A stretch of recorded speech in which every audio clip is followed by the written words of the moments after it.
पनवेल महानगरपालिका क्षेत्रामध्ये सध्या 500 आणि 1000च्या मध्ये कोरोनाचे पेशंट मिळत आहेत। इथला पूर्ण लोड जो आहे तो नवीन बाजूच्या नवी मुंबई महानगरपालिकेवर येतो आहे।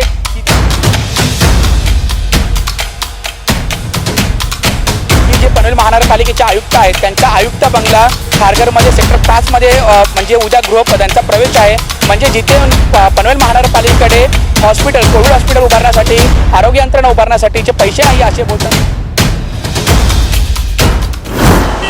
पनवेल महानगरपालिका क्षेत्रामध्ये सध्या दररोज 500च्या वरती आणि 500 आणि 1000च्या मध्ये कोरोनाचे पेशंट मिळत आहेत।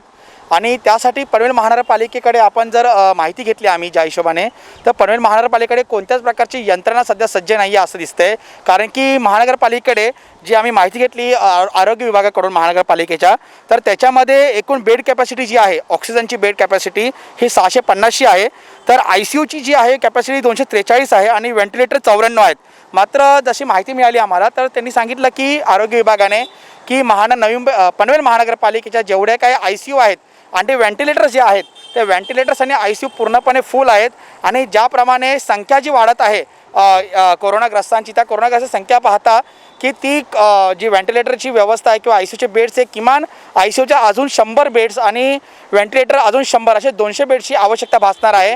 आपण कालच बातमी बघितली की नवी मुंबई महानगरपालिकेने पनवेल महानगरपालिकेच्या हद्दीमधील जे लॉर्ड्स हॉस्टेल म्हणून आहे खारघरचं, त्या ठिकाणी 240 बेडचं रुग्णालय कोविड हेल्थ केअर सेंटर उभारलं आहे। मात्र पनवेल महानगरपालिकेकडे आपण जसं बघू शकतो की कोणत्याही प्रकारची अजूनपर्यंत यंत्रणा नाही आहे। मध्यंतरी मागच्या आठवड्यामध्ये जी आपल्याकडे बातमी आली होती की इथले जे स्थानिक आमदार आहे प्रशांत ठाकूर, त्यांनी एक मागणी केली महानगरपालिका आयुक्तांकडे।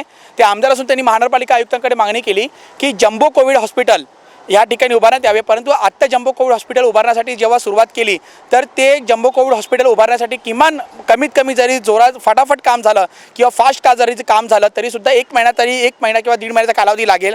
मात्र त्या दरम्यान जे पेशंटची कोरोनाग्रस्तांची जी काही आकडेवारी आपण पनवेल महानगरपालिका क्षेत्रामध्ये वाढताना पाहत आहोत, त्यांना व्हेंटिलेटरची गरज लागत आहे, त्यांना ऑक्सिजन बेडची गरज लागत आहे, त्यांना ICUची बेडची गरज लागत आहे।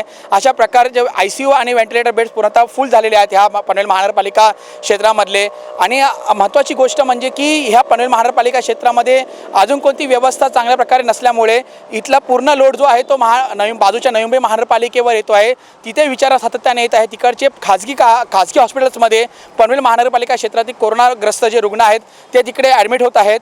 त्याच्यामुळे नवी मुंबईतले जे काही महानगरपालिका क्षेत्रामधले जे कोरोनाग्रस्त रुग्ण आहेत त्यांना खाजगी हॉस्पिटलमध्ये जर जायचं असेल तर त्यांना बेड्स उपलब्ध होत नाही आहेत। त्याचप्रकारे पनवेल महानगरपालिका क्षेत्रातील मध्ये चाचणी जी आहे कोविडची चाचणी, कोरोना चाचणी जे अँटीजन टेस्ट आणि RT-PCR टेस्ट ज्या आहेत त्याची केंद्रही मर्यादित आहेत। त्यामुळे ह्याचाही पूर्ण भार नवी मुंबई महानगरपालिकेच्या चाचणी केंद्रावर आपण पाहू शकतो की बहुतांश म्हणजे 100 लोक जर नागरिक जर कोविड चाचणी केंद्रावर जर उभे असतील चाचणीसाठी तर त्याच्यामधले 30 ते 40 नागरिक हे पनवेल महानगरपालिका क्षेत्रातले असतात।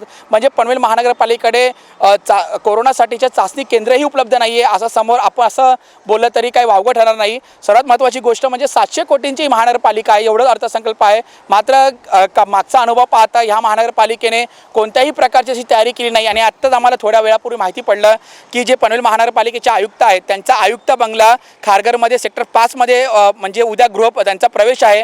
म्हणजे जिथे पनवेल महानगरपालिकेकडे कोविड हॉस्पिटल उभारण्यासाठी आरोग्य यंत्रणा उभारण्यासाठीचे पैसे नाही असे बोलतात, त्यांचा फंड कमी आहे असं सांगितलं जातं। त्याच ठिकाणी पनवेल महानगरपालिकेचे आयुक्त जे आहेत त्यांच्यासाठी बंगल्याचं काम एकदम, आता आयुक्त म्हणलं की लॅविश बंगला बोलू शकतो की एकदम क्लास 1 काम झालं असेल, तेवढा खर्चही झाला असेल म्हणजे। परंतु पनवेलमध्ये राहणाऱ्या नागरिकांचा कोणत्याही प्रकारचा आरोग्य यंत्रणा त्यांच्यासाठी सुसज्ज केली जात नाही, सक्षम केली जात नाही आहे।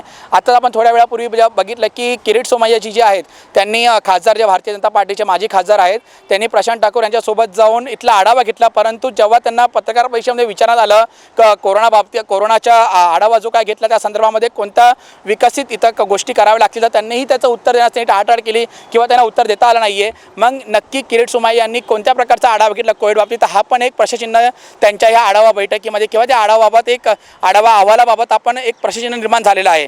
त्याचप्रकारे आपण इथं बघतो की इथले जे नगरसेवक आहेत ते नाही म्हणलं तरी लखपती करोडपती आहेत। पनवेल महानगरपालिकेचे इथले जे नेते मंडळी आहेत, मी थेट नाव घेईल, रामचंद्र ठाकूर म्हणा, प्रशांत ठाकूर आहेत, त्याच्यानंतर सभागृह आणि ते परेश ठाकूर जे आहेत हे सर्व आपण बघतो करोडपती आहेत। मात्र पनवेल महानगरपालिकेचे आरोग्य यंत्रणावर सुसज्ज करण्यासाठी कोणत्याही प्रकारचा खर्च ना महानगरपालिका करत आहे किंवा हे जे आर्थिकदृष्ट्या जे सक्षम लोक आहेत ते महानगरपालिकेला किंवा सुचवत आहेत किंवा महानगरपालिका हातभार लावत आहे आरोग्य यंत्रणा सुसज्ज करण्यासाठी। तर माझी एकच विनंती आहे महानगरपालिकेला की किमान जेव्हा नवी मुंबई महानगरपालिका तुमच्या महानगरपालिका क्षेत्रामध्ये येऊन पनवेल महानगरपालिका क्षेत्रातील खारघर ठिकाणी येऊन 240 बेडचं कोविड हेल्थ केअर सेंटर जर उभारू शकते तर पनवेल महानगरपालिका कुठे कमी पडत आहे। आणि त्याचप्रकारे पनवेल महानगरपालिका क्षेत्रामध्ये जे काही कामोठे, कळंबोली, खारघर, खांदा कॉलनी, नवीन पनवेल, जुना पनवेल या ठिकाणी जे काही नागरिक राहतात, जी गोरगरीब जनता आहे, ज्यांच्याकडे पैसा आहे ते खाजगी हॉस्पिटलमध्ये जातील, परंतु ज्यांच्याकडे पैसा नाही आहे, जे मध्यमवर्गीय आहेत, जे लोअर इन्कम ग्रुपवाले आहेत, जे इकॉनॉमिकल विकर सेक्शनमधले जे नागरिक आहेत त्यांचं कसं होणार, त्या लोकांनी काय करायचं, ह्या सर्व गोष्टी त्यांना हॉस्पिटल, त्यांना आरोग्य यंत्रणा त्यांची कुठे जातील। आरोग्य यंत्रणा जर अशी सुसज्ज नसेल किंवा आरोग्य यंत्रणा उपस्थित नसेल तर त्या गोरगरीब जनतेने पनवेल महानगरपालिकेतल्या कुठे जायचं, हा एक खूप मोठा सवाल सध्या उपस्थित होत आहे। कॅमेरा पर्सन मंथन सोबत मी सुदीप घोलप, पालिका प्रशासन, पनवेल।